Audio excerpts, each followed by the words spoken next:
Alright, we're going to start off with a little bit of prep work on some vegetation here. We've got a bell pepper, 1 white onion, and 4 or 5 Roma tomatoes. Go ahead and give that bell pepper a nice dice.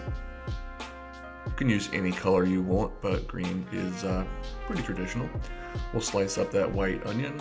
For the tomatoes, you're going to want to take the stem end off. Go ahead and slice those in half down the middle. A good sharp knife or even a serrated knife really helps here.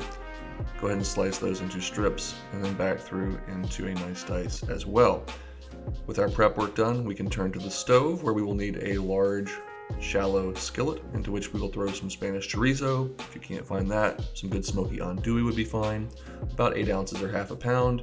Just stir that for about 3 to 4 minutes until it gets a little bit of color and is warmed through. If needed, add a couple tablespoons of olive oil to the pan and then place in 4 bone-in, skin-on chicken thighs. Give these a sear over medium heat for 4 to 5 minutes until some of that chicken fat starts to render out and you start to get a little bit of color on the skin side. Give them a flip, 4 to 5 more minutes, and then out of the pan. We're not going to cook them all the way through here, just trying to get a little color. Into all that lovely chicken fat, we're going to add the bell pepper and onion, staying over medium heat and giving that a nice stir to soften those veggies. We'll add 4 cups of chicken stock to a pot over medium heat, start to warm that. And now a key ingredient in paella is saffron. So grab a pinch of those beautiful little threads, toss them in your warm broth, and let those perfume. A couple of cloves of minced garlic go into your pan, stir that around until it is fragrant.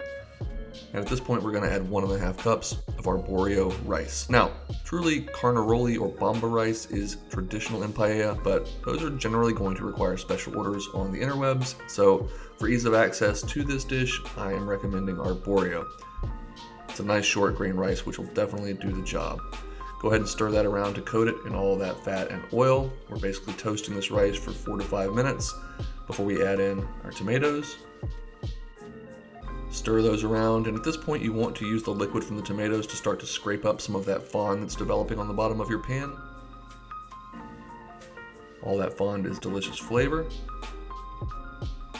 And if all this stirring and short grain rice and liquid and fond is reminding you of something, it's because this is very similar to a risotto, only with less stirring as it cooks.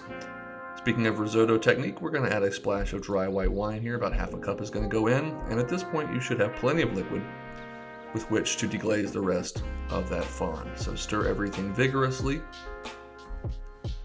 making sure all the vegetation is evenly dispersed through your rice. Add back in that cooked sausage along with any fat and juices. Return your chicken to your pan. Make sure to nestle it in there, again with any juices accumulated.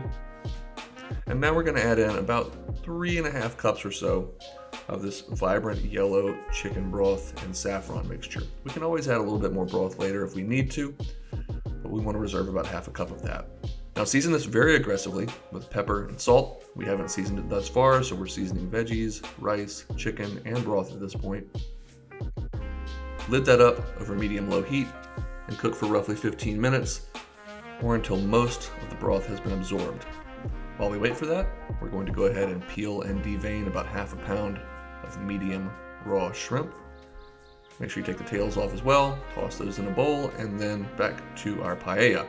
Lay the shrimp in a single layer over the top of the paella, add about half a cup of frozen peas, lid that up, give it a couple minutes just to steam everything, and then for our final step here, we're going to turn the heat up to medium-high, cook out the rest of that liquid, and develop a nice crust known as a soccorat on the bottom of the paella. After about 3 to 4 minutes, once all of your liquid is evaporated and you can see a nice little crust on the bottom, go ahead and garnish your paella pan up with some fresh hot or sweet peppers, a sprinkling of fresh herbs. Quite frankly, I think it's important to use parsley, but green onions would be a fine substitute. And finally, we need a little bit of acidity to cut through all of these rich flavors, so a few lemon wedges or slices and your paella is ready. A beautiful one-pan dinner that you can serve right out of the pan you cooked it in. Squeeze on a little bit of fresh lemon juice. Nice dig down deep with that fork. Make sure you get a little bit of that soccorat on the bottom. This is truly a wonderful one-pot meal. Get that perfectly cooked, moist rice, succulent shrimp, the floral notes from the saffron. It is hot though, so be careful. Oh, the smokiness from that chorizo.